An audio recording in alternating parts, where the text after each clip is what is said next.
గతాన్ని నుంచి భవిష్యత్తుకు ఒక స్ఫూర్తి పొందాలి అని ఒక మంచి కార్యక్రమాన్ని జాతీయ స్థాయిలో కాంగ్రెస్ పార్టీ తీసుకోవడం జరిగింది. మిత్రులారా, మనందరికీ ఇది ఒక గొప్ప అవకాశం. ఈరోజు ఈ రాష్ట్రంలో కానీ దేశంలో కానీ కాంగ్రెస్ పార్టీతో పోటీ పడుతున్న ఏ రాజకీయ పార్టీ కూడా స్వతంత్రానికంటే ముందు పుట్టలేదు. సరిగ్గా 141 సంవత్సరాల క్రితం ప్రారంభమైన కాంగ్రెస్ పార్టీ 140 కోట్ల దేశ జనాభాకు ఒక స్ఫూర్తిగా, ఈ దేశానికి స్వతంత్రం తీసుకొచ్చిన పార్టీగా, ఈ దేశంలో ప్రజాస్వామ్యాన్ని, ఈ దేశానికి ఒక దిక్సూచిగా, ఈ దేశంలో ప్రజాస్వామ్యం వేళ్ళూనుకొని ఇక్కడి ప్రజలకు స్వేచ్ఛను, సామాజిక న్యాయాన్ని, సమానమైన అవకాశాలను ఇచ్చి ఒక బలమైన దేశంగా తీర్చిదిద్దిన పార్టీ కాంగ్రెస్ పార్టీ. ఈ దేశంలో కాంగ్రెస్ పార్టీతో పాటు 100 సంవత్సరాల చరిత్ర కలిగిన పార్టీ ఏదైనా ఉందంటే సిపిఐ పార్టీ ఒకటి ఉన్నది. మిగతా అన్నీ కూడా మనము తెచ్చిన స్వతంత్రము, మనము ఇచ్చిన రాజ్యాంగము, మనం ఈ దేశాన్ని బలోపేతం చేస్తే ఆ అవకాశాన్ని అందిపుచ్చుకొని రాజకీయ పార్టీలుగా ఏర్పడి ఈరోజు కాంగ్రెస్ ముక్త్ భారత్ అనే స్లోగన్ తీసుకొని ఈ దేశానికి ఒక ప్రమాదకరమైన పార్టీలుగా తయారవుతున్నాయి. అట్లాంటి కీలకమైన సందర్భంలో ఐడియాలజికల్ కనెక్ట్, భారతదేశం యొక్క ఆత్మ ఎక్కడ ఉంది అని ఎత్తుకుతే గ్రామీణ ప్రాంతాలలో, పల్లె సీమల్లో ఈ భారతదేశం యొక్క ఆత్మ ఉన్నది అని బలంగా మహాత్మా గాంధీ గారి యొక్క ఆలోచన అనే సిద్ధాంతాన్ని విశ్వసించే పార్టీ ఈరోజు వికారాబాద్లో ఆంధ్రప్రదేశ్ తెలంగాణ జిల్లా పార్టీ అధ్యక్షుల శిక్షణ సమావేశాన్ని ఏర్పాటు చేసి ఈరోజు మీ అందరికీ పార్టీ యొక్క విధానమే కాదు, ప్రజల యొక్క సమస్యల్ని ఏ విధంగా అర్థం చేసుకోవాలి, ప్రజలు ఎదుర్కొంటున్న సమస్యలను ఏ విధంగా పరిష్కరించుకోవాలి, ఈ దేశంలో రాజ్యాంగాన్ని రద్దు చేయాలని ఒక పక్కన, రాజ్యాంగాన్ని సమూలంగా మార్చాలి, ఈ దేశంలో పేదలకు అందుతున్న రిజర్వేషన్లను రద్దు చేయాలని కుట్ర జరుగుతున్న నేపథ్యంలో మీ శిక్షణకు ఒక ప్రత్యేకమైన సమయం ఇది. అందుకే ఈ శిక్షణ అనేది 10 రోజులు ఇక్కడ ఉండడం అనేది మీరు శిక్షగా భావిస్తే దీనివల్ల సున్నా ప్రయోజనం.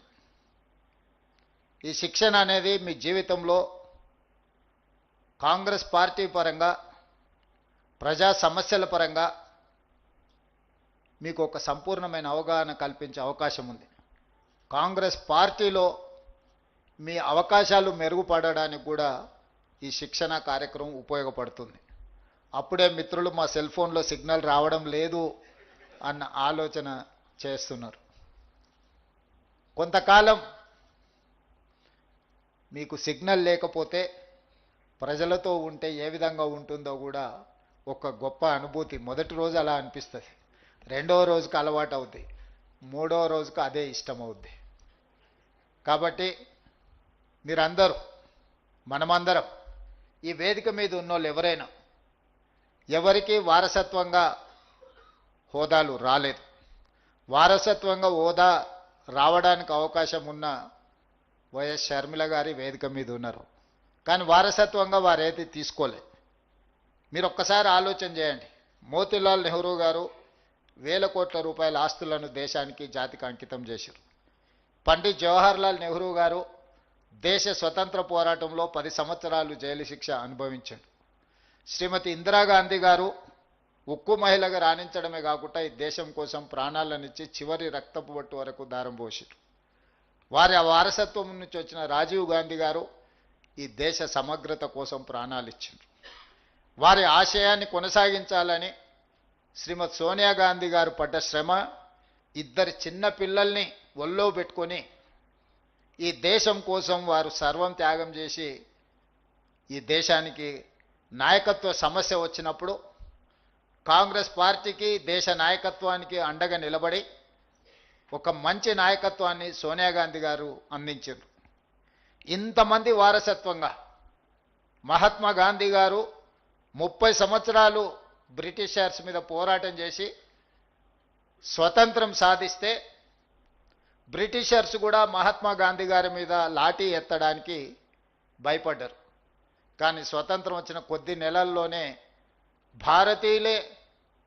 భారతీయులమని చెప్పుకునే రాజకీయ పార్టీలు తూటాలతో మహాత్మా గాంధీ గారిని నేలకొరగదీసిండ్రు.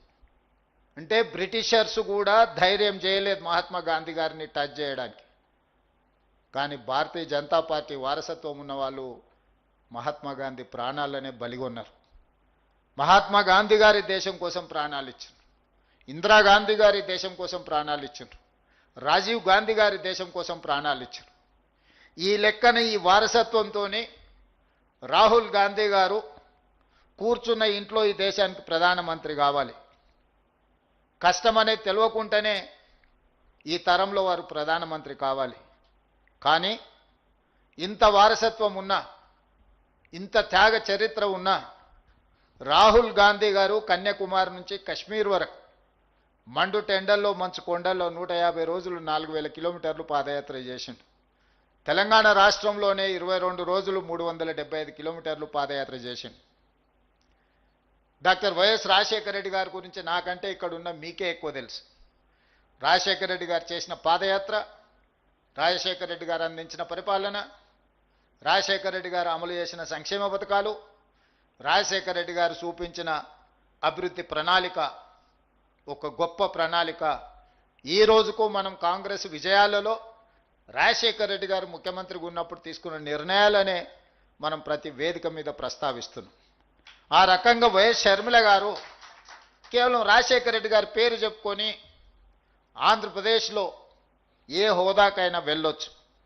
కానీ ఇటు తెలంగాణలో 3700 కిలోమీటర్ల పాదయాత్ర కావచ్చు, ఆంధ్రప్రదేశ్లో ఈరోజు చాలా కష్టాలలో ముళ్ళబాటలో ఈరోజు ఆంధ్రప్రదేశ్ కాంగ్రెస్ పార్టీ అధ్యక్షురాలుగా తను చేయగలిగిన ప్రయత్నం అంతా ఏ అవకాశాన్ని కూడా జారవిడ్చుకోకుండా ఈరోజు ఆంధ్రప్రదేశ్లో కాంగ్రెస్ పార్టీని బలోపేతం చేయడానికి వైఎస్ షర్మిల గారు ఈరోజు కష్టపడుతున్నారు. నేను మీకు చెప్పదలుచుకున్నది, వారసత్వం ఉండి త్యాగాల పునాదులున్న రాజీవ్ గాంధీ గారు క్షేత్రస్థాయిలలో, తండాలలో, గూడాలలో, మారుమూల పల్లెల్లో పేదవాడు తలుపు తట్టి పేదవాడి గుండెకు చేరాలన్న ప్రయత్నము వైఎస్ షర్మిల గారు కూడా ప్రజల దగ్గరికి వెళ్ళి ప్రజల మన్ననలు పొంది ఈరోజు రాజకీయాలలో రాణించాలని చేస్తున్న ప్రయత్నము జిల్లా పార్టీ అధ్యక్షులుగా మీకు అందరికీ ఒక స్ఫూర్తినివ్వాలి అని నేను భావిస్తున్నా. కష్టము శ్రమ ఎప్పుడు ఊరికపోదు. మమ్మల్ని జిల్లా పార్టీ అధ్యక్షులను చేసింది కాబట్టి ఈ జిల్లా మీద మొత్తం మాది ఆధిపత్యం ఉన్నది. మేము ఈ జిల్లాలకు అధిపతులమైనమా అని ఒకవేళ మీరు ఎవరైనా భావిస్తే మొట్టమొదటి తప్పిదం అదే అవుతుంది. ఇది అధికారం కాదు. జిల్లా పార్టీ అధ్యక్షుడు అనేది ఒక బాధ్యత. ఈ బాధ్యత అనేది కుటుంబ పెద్దలాంటి బాధ్యత. పార్టీలో అన్ని రకాల నాయకులు ఉంటారు, అన్ని రకాల ఆలోచనలు చేసేవాళ్ళు ఉంటారు. షర్మిల గారు చెప్పినట్టు వితిన్ ద పార్టీలో కూడా భిన్నాభిప్రాయాలు చెప్పేవాళ్ళు ఉంటారు. ఇది ఈరోజు కాదు, 141 సంవత్సరాల క్రితం కాంగ్రెస్ పార్టీ మొదలైనప్పుడు మహాత్మా గాంధీ గారు ఉన్నప్పుడు కూడా వారి ఆలోచన విధానానికి భిన్నాభిప్రాయాలు చెప్పిన వాళ్ళు ఉన్నారు. ఆ రోజు నుంచి ఈ రోజు వరకు కాంగ్రెస్ పార్టీలో వివిధ సందర్భాలలో జాతీయ స్థాయి నాయకత్వంలోనే జాతీయ నాయకత్వం చెప్పేదానికి కూడా భిన్నంగా అభిప్రాయాలు చెప్పే సంస్కృతి కాంగ్రెస్ పార్టీలో ఉన్నది. ఇది ప్రజాస్వామ్య స్ఫూర్తిగానే తీసుకోవాలి తప్ప మనల్ని ఏదో వ్యతిరేకిస్తుండ్రు లేకపోతే మనల్ని కాదంటున్నారు కాబట్టి ఇక వాళ్ళని అణిచివేయాలి, వాళ్ళని ఉండకుండా చూడాలి, వాళ్ళని పార్టీలో నుంచి బయటికి తరమాలి అనే ఆలోచన మీరు ఏదైనా చేస్తే మీరు పార్టీకి మేలు చేసేదానికంటే కీడు చేసేది ఎక్కువ అవుతుంది. మీకు అందరికీ తెలుసు, నేను పిసిసి అధ్యక్షుడు అయినప్పుడు కూడా పరిస్థితులు, ప్రతి నాయకుడి ఇంటికి వెళ్ళిన, ప్రతి వాళ్ళని కలిసిన, పార్టీ సంక్లిష్టమైన పరిస్థితులను ఎదుర్కొంటుంది. మీకంటే వయసులో అనుభవంలో చిన్నవాడినే అయి ఉండొచ్చు, కానీ పార్టీ నాకు ఒక అవకాశం ఇచ్చింది. మీరందరూ సహకరించండి, అందరం కలిసి కొట్లాడితే తప్పకుండా మనకు మంచి రోజులు వస్తాయి అని చెప్పి ప్రతి నాయకుడి ఇంటికి వెళ్ళి కలిసిన వాళ్ళందరూ వీలైనంత మేరకు నేను వెళ్ళి కలిసిన తర్వాత వాళ్ళందరూ కూడా పర్వాలేదు మన దగ్గరికి అయితే వచ్చిండు కదా, తను చెప్పే ఆలోచన పార్టీకి ప్రయోజనం చేకూరుస్తుంది కదా, మనందరం కలిసి పనిచేస్తే అందరికీ భవిష్యత్తు ఉంటుంది కదా, మనం 5-10 మంది నాయకులం పోటీ పడ్డోళ్ళము పోట్లాడుకుంటే లక్షలాది మంది కార్యకర్తలు పార్టీని నమ్ముకున్న వాళ్ళకి అన్యాయం జరుగుతుంది కదా అని అందరూ పెద్ద మనసు చేసుకొని ముందుకు వస్తే సరిగ్గా 2.5 సంవత్సరాలలో మనం కాంగ్రెస్ పార్టీని 2.5% ఓట్ల నుంచి 40% ఓట్లకు తీసుకెళ్ళగలిగినాము. మిత్రుడు వంశీచంద్రెడ్డి గారు చెప్పినట్టు గ్రామ కమిటీలు, మండల కమిటీలు, జిల్లా కమిటీలు, రాష్ట్ర కమిటీలను వేసుకునే ముందు డిజిటల్ మెంబర్షిప్, అంతకుముందు మెంబర్షిప్ బుక్లు ఇస్తే ఊర్లో కూర్చొని ఒక నాయకుడు ఆ ఊర్లో తెలిసిన వాళ్ళందరూ మనకు కావాల్సిన వాళ్ళందరి పేర్లు రాసి మెంబర్షిప్లు ఇచ్చేది. అట్లా కాదు, డిజిటల్ మెంబర్షిప్ చేయాలని ఏఐసిసి ఆదేశించినప్పుడు పద్ధతి ప్రకారంగా ప్రతి ఇంటికి వెళ్ళి ఒక యాప్ క్రియేట్ చేసి ప్రతి మనిషిని కలవండి, చేరతామన్న వాళ్ళనే పార్టీలో చేరించుకోండి అని చెబితే గ్రామ స్థాయి, మండల స్థాయి, జిల్లా స్థాయి నాయకత్వం అంతా ప్రతి నియోజకవర్గానికి ఒక సమన్వయకర్త అనేసి మనం పంపించి 119 నియోజకవర్గాలలో ఒక క్రమ పద్ధతిలో మెంబర్షిప్ చేస్తే 42 లక్షల మెంబర్షిప్లు మనకు అయినాయి.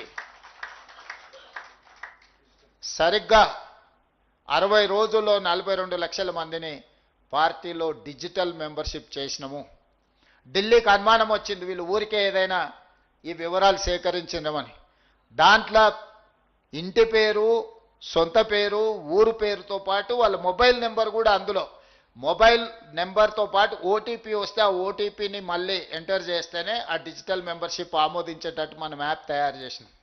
ర్యాండమ్గా కొన్ని వేల ఫోన్లకు మన వాళ్ళు ఏఐసిసి నుంచి క్రాస్ చెక్ చేసిండ్రు ఈ నెంబర్ సభ్యత్వం ఏమైనా బోగస్ ఉందా లేకపోతే నిజమేనా అని.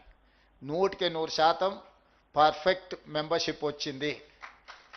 అత్యధికంగా చేసిన వాళ్ళకు, ఏ గ్రామంలో అత్యధికంగా చేసిండ్రో ఆ గ్రామాల మెంబర్షిప్ చేసిన సభ్యులను మనం గాంధీ భవన్ పిలిపించి వాళ్ళకి శాల్వా కప్పి సన్మానం చేసి రాహుల్ గాంధీ గారితో ప్రతి ఇండివిజువల్కి ఒక ఫోటో తీయించడం జరిగింది. ఈరోజు పార్టీ సభ్యత్వం బాగా చేసి పార్టీ గౌరవాన్ని పెంచిన పనిచేసిన వాళ్లకు రాహుల్ గాంధీ గారిని ఆనాడు గాంధీ భవన్లో మనం కల్పించడం జరిగింది. మహేష్ గౌడ్ గారు ఆ రోజు కార్యనిర్వాహక అధ్యక్షుడిగా ఈ కార్యక్రమాన్ని గాంధీ భవన్లో ఏర్పాటు చేసింది. ఆ రోజు క్షేత్రస్థాయిలో నేను సిఎల్పి లీడర్ బట్టి విక్రమార్క గారు పర్యటిస్తుంటే కార్యనిర్వాహక అధ్యక్షుడిగా మహేష్ గౌడ్ గారు గాంధీ భవన్ వదలకుండా అక్కడ కూర్చొని సమస్యలతో వచ్చేటోళ్లను, పంచాయతీలు పెట్టేటోళ్లను, రకరకాల విన్యాసాలు చేసేటోళ్ళు అందరిని కూడా సమన్వయం చేసుకుంటూ గాంధీ భవన్ దగ్గర కాపలాగా ఉన్నాడు. కాబట్టి నేను పిసిసి అధ్యక్షుడిగా, వారి కార్యనిర్వాహక అధ్యక్షుడిగా ఈ పార్టీ అధికారంలోకి రావడానికి మేమందరం కూడా ప్రయత్నం చేసినాం. ఈ నేపథ్యంలో ఈరోజు మీరు జిల్లా పార్టీ అధ్యక్షులుగా పార్టీ అధికారంలో ఉన్నప్పుడు మీకు అవకాశం వచ్చింది. మేము అధ్యక్షులం అయిపోయినాం కాబట్టి ఇంకా మేము జీవితంలో కష్టపడాల్సిన అవసరం లేదు అని మీరు అనుకుంటే మీ అవకాశాన్ని మీరు జారవిడ్చుకున్న వాళ్ళే అవుతారు. ఇవాళ అక్కడ సత్యం ఎమ్మెల్యే అయినా, రాజ్ ఠాకూర్ ఎమ్మెల్యే అయినా, బీర్ల ఐలయ్య ఎమ్మెల్యే అయినా, వీళ్ళందరూ ఆనాడు జిల్లా పార్టీ అధ్యక్షులుగా పనిచేసారు కాబట్టి, రామ్మోహన్ రెడ్డి గారు ఎమ్మెల్యే అయినా, వీళ్ళందరూ కూడా జిల్లా పార్టీ అధ్యక్షులుగా బాగా పనిచేసింది కాబట్టి వాళ్ళందరికీ ఎమ్మెల్యే టికెట్లు వచ్చినాయి. ఊరికే రాలే వాళ్ళందరికీ ఎమ్మెల్యే టికెట్లు. చాలామంది ఈరోజు మీరు జిల్లా పార్టీ ఆనాడు ప్రతిపక్షంలో ఉన్నప్పుడు జిల్లా పార్టీ అధ్యక్షులుగా పనిచేసిన వాళ్ళని చూడండి. వీలైనంత మేరకు వాళ్ళకి శాసనసభ టికెట్లు ఇచ్చినాం. అక్కడ మిస్ అయిన వాళ్ళకు కార్పొరేషన్ చైర్మన్లు ఇచ్చినాం. అక్కడ మిస్ అయిన వాళ్ళకి ఇంకొక దగ్గర ఎక్కడనో ఒక అవకాశం ఇచ్చినాం. ఫ్రంటల్స్, నేను SC department, ST department, minority department, ఇట్లాంటి డిపార్ట్మెంట్ ఫ్రంటల్స్ చైర్పర్సన్స్గా తీసుకోండి అని నేను పిలిచి అడిగితే వాళ్ళు చాలా అవమానకరంగా మాట్లాడినారు. మా స్థాయి అంతగా పడిపోయింది అనుకుంటున్నారా? మేమేదో నీ అదృష్టం బాగుండి పీసీసీ అయినావు, మేమే పీసీసీ అధ్యక్షులం అయ్యేటోళ్ళం, ఫ్రంటల్స్ తీసుకోమంటారా అని. ఆ రోజు ముందుకొచ్చి తీసుకున్న వాళ్ళకి అవకాశం ఇచ్చినాం. ప్రభుత్వం వచ్చిన మరుక్షణం 37 మంది ఫ్రంటల్స్కు కార్పొరేషన్ చైర్మన్లు ఇచ్చినప్పుడు అప్పుడు అర్థమైంది ఫ్రంటల్స్కి బాధ్యత తీసుకోకపోవడం ఏమైందో. ఎన్ఎస్యుఐ అధ్యక్షుడికి ఎమ్మెల్సీ ఇచ్చినాం, youth Congress general secretary national Rajya Sabha ఇచ్చినాం, యూత్ కాంగ్రెస్ స్టేట్ ప్రెసిడెంట్కు ఈరోజు శాప్ చైర్మన్ ఇచ్చినాం. ప్రతి ఒక్కరికి పార్టీ బాధ్యత తీసుకున్న వాళ్ళను ప్రభుత్వంలో భాగస్వాములను చేసినాం. ఈరోజు 67 మంది కార్పొరేషన్ చైర్మన్లు అయ్యిండ్రు అని అంటే పార్టీ బాధ్యత చేసిన వాళ్ళని ఎతికి మరీ వాళ్ళ కార్పొరేషన్ చైర్మన్లు, ఎమ్మెల్యే టికెట్లు, ఎంపీ టికెట్లు ఈరోజు ఇవ్వడం జరిగింది. మీకందరికీ కూడా నా సూచన ఒక్కటే, మీ ప్రతి చర్య మేము గమనిస్తూనే ఉంటాం. ప్రతిరోజు మార్కులు వేయదు పార్టీ. మనం ఎంత బాగా చదువుకున్నా సంవత్సరానికి ఒకటేసారి పరీక్షలు పెడతారు. ఆ పరీక్షలల్లో మన రిజల్ట్ తెలుస్తుంది. మీకు కూడా మీరు ఏమనుకుంటున్నారంటే మేము ఏం చేసినా ఎవరు చూస్తలేరు, ఎన్నికల ముందల ఎవరో నాయకుడిని పట్టుకుంటే ఆ కోటాలనో ఈ కోటాలనో వస్తుందని. ఇక ఏ కోటాల్లో మెరిట్ కోటా ఒక్కటే ఉంది కాంగ్రెస్ పార్టీలో. మీరు ఆ మెరిట్ కోటాల పాస్ అయితేనే మీకు ఏదైనా అవకాశం వస్తుంది. ఆల్రెడీ ఒక మెరిట్ కోటాలో మీరు జిల్లా పార్టీ అధ్యక్షులు అయినరు. జిల్లా పార్టీ అధ్యక్షులు అవ్వడం అనేది మీకు ఎన్నో డోర్లు ఓపెన్ అయిపోయినాయి. నన్ను కలవాలన్నా, లేకపోతే పిసిసి అధ్యక్షుని కలవాలన్నా, లేకపోతే సచిన్ సావంత్ గారిని కలవాలన్నా, ఏఐసిసి సెక్రటరీ గారిని కలవాలన్నా మీరు జిల్లా పార్టీ అధ్యక్షులు కాకపోతే మీకు అంత సులువు కాదు. ఈరోజు మీరు జిల్లా పార్టీ అధ్యక్షులు అయినారు కాబట్టి ఒక 50 మందిని రూమ్లో కూర్చోబెడితే జాతీయ స్థాయి నాయకులందరితో ఈరోజు మీరు ప్రత్యక్షంగా కొన్ని గంటల సమయము వాళ్ళతో కలిసి మాట్లాడడానికి, కార్యక్రమంలో పాల్గొనడానికి అవకాశం వచ్చింది. జిల్లా పార్టీ అధ్యక్షుడు అనే పదవి చాలా డోర్లు కాంగ్రెస్ పార్టీలో ఓపెన్ అయిపోతాయి.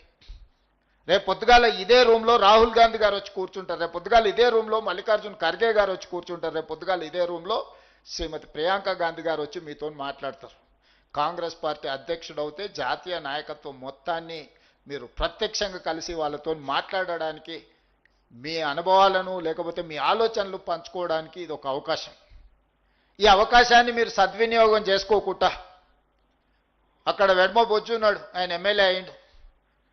నేను ఆదిలాబాద్లో నాగోబా జాతరకి వెళ్ళినప్పుడు ఆయన ఒక సామాన్య కార్యకర్త అక్కడ ఆ గుడి దగ్గర కొన్ని ఏర్పాట్లల్లో చాలా యాక్టివ్గా కనిపించిన. ఆయనకేం పెద్దగా నాకు తెలిసి కాంగ్రెస్ బ్యాక్గ్రౌండ్ ఏం లేదు. ఏందా ఆయన బ్యాక్గ్రౌండ్ అంటే వాళ్ళ తల్లిదండ్రులకు ఒక ఇందిరమ్మ ఇల్లు ఇచ్చిరా, ఆ ఇంట్లో ఉంటారు, గదే ఆయనకున్న బ్యాక్గ్రౌండ్.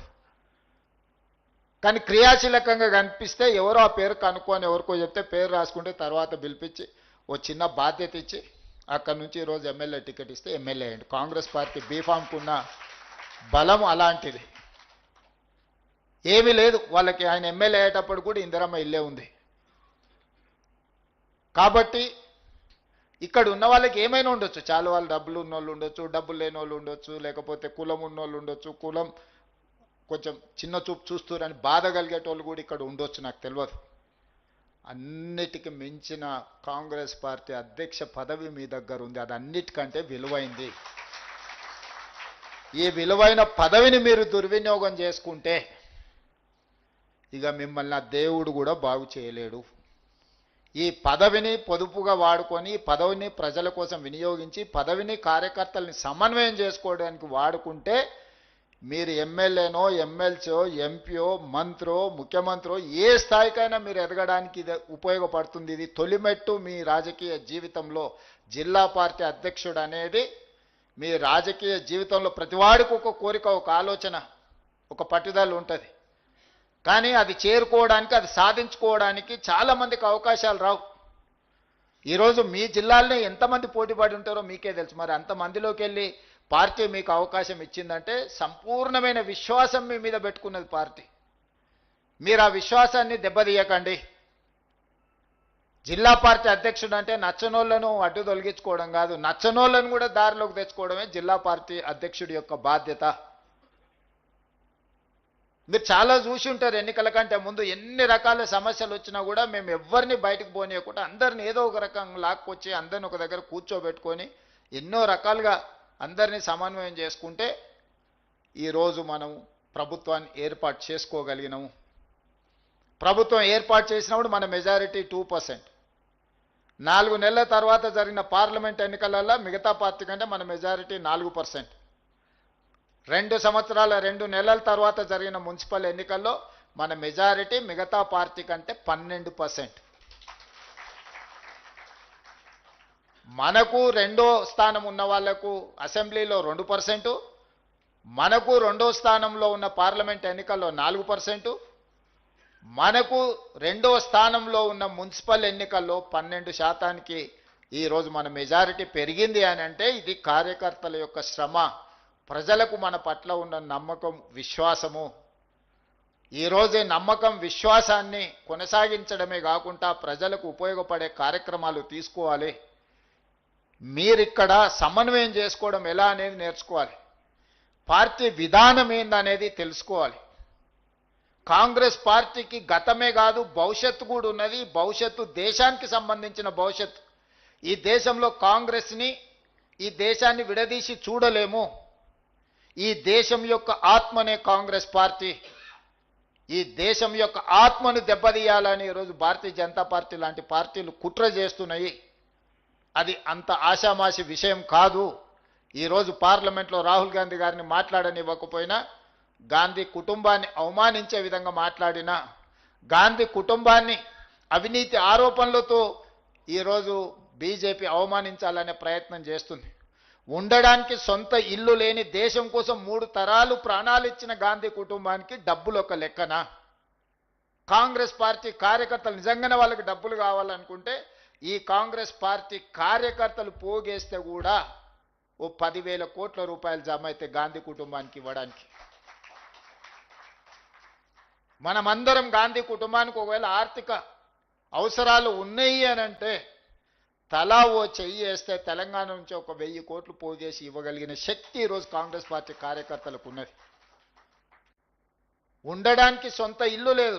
రాహుల్ గాంధీ గారిని పార్లమెంట్ సభ్యత్వం రద్దు చేసినప్పుడు, ఇల్లు ఖాళీ చేయించినప్పుడు రాహుల్ గాంధీ గారికి ఎక్కడికి వెళ్ళి ఉండాలనో అర్థం కాల. చివరికి వాళ్ళ అమ్మ దగ్గరికి 10 జన్పత్లో పోయి ఉన్నాడు. ఇల్లే లేని రాహుల్ గాంధీ గారికి డబ్బులు అవసరమా? 3 తరాలు దేశం కోసం ప్రాణాలు ఇచ్చిన గాంధీ కుటుంబానికి డబ్బులు అవసరం ఉన్నాయా? ప్రాణాలే లెక్క చేయకుండా దేశం కోసం త్యాగం చేసిన వాళ్లకు ఎవరి దగ్గరైనా డబ్బులు తీసుకునే అవసరం ఉందా? అయినా ఆ కుటుంబాన్ని అవమానించాలని, ఆ కుటుంబాన్ని రాజకీయాలలో అడ్డు తొలగించుకోవాలని, గాంధీ కుటుంబం రాజకీయాలలో ఉన్నంతకాలం ఈ దేశం ఐక్యంగా ఉంటుంది. దేశంలో దళితులకు, గిరిజనులకు, బలహీన వర్గాలకు, మైనారిటీలకి గొంతుకై గాంధీ కుటుంబం మాట్లాడుతుంది. కాబట్టి ఆ పేదల గొంతును నొక్కేయాలని ఈరోజు కుట్ర జరుగుతుంది. ఈ కుట్రలన్నిటిని కూడా అర్థం చేసుకొని మనము తిప్పికొట్టాల్సిన బాధ్యత మన అందరి మీద ఉన్నది. ఈరోజు జిల్లా పార్టీ అధ్యక్షులుగా మీ మీద ఉన్నది. ప్రభుత్వంగా మేము సంక్షేమాలు అమలు చేస్తున్నాం, అభివృద్ధి కార్యక్రమాలను చేపడుతున్నాం, విధానపరమైన నిర్ణయాలు తీసుకుందాం. 100 సంవత్సరాల నుంచి బీసీ కులగణన జరగలే. బ్రిటిషర్స్ ఉన్నప్పుడు జరిగితే స్వతంత్రం వచ్చిన 75 సంవత్సరాలు కూడా ఏ రాష్ట్రము, ఈ దేశము కులగణన చెయ్యలేదు. 100 సంవత్సరాల జటిలమైన సమస్యకు తెలంగాణ రాష్ట్ర ప్రభుత్వం జనగణనతో పాటు కులగణన చేసి ఈ దేశానికి ఆదర్శంగా తెలంగాణ రాష్ట్ర ప్రభుత్వం నిలబడ్డది. 40 సంవత్సరాల నుంచి మాదిగ ఉపకులాల వర్గీకరణ మీద ఎన్నో పోరాటాలు జరిగి సుప్రీంకోర్టు ఆదేశాలు ఇచ్చిన అమలు జరగకపోతే ఏబిసిడి వర్గీకరణ మాదిగ ఉపకులాలలో అమలు చేసి తెలంగాణ రాష్ట్రం దేశానికి నెంబర్ 1గా నిలబడ్డది. ఇవన్నీ కూడా మన సక్సెస్ స్టోరీస్. అంటే సంక్షేమం ఇల్లో, పెన్షనో, లేకపోతే స్కూల్ ఫీజులో ఇవే కాదు.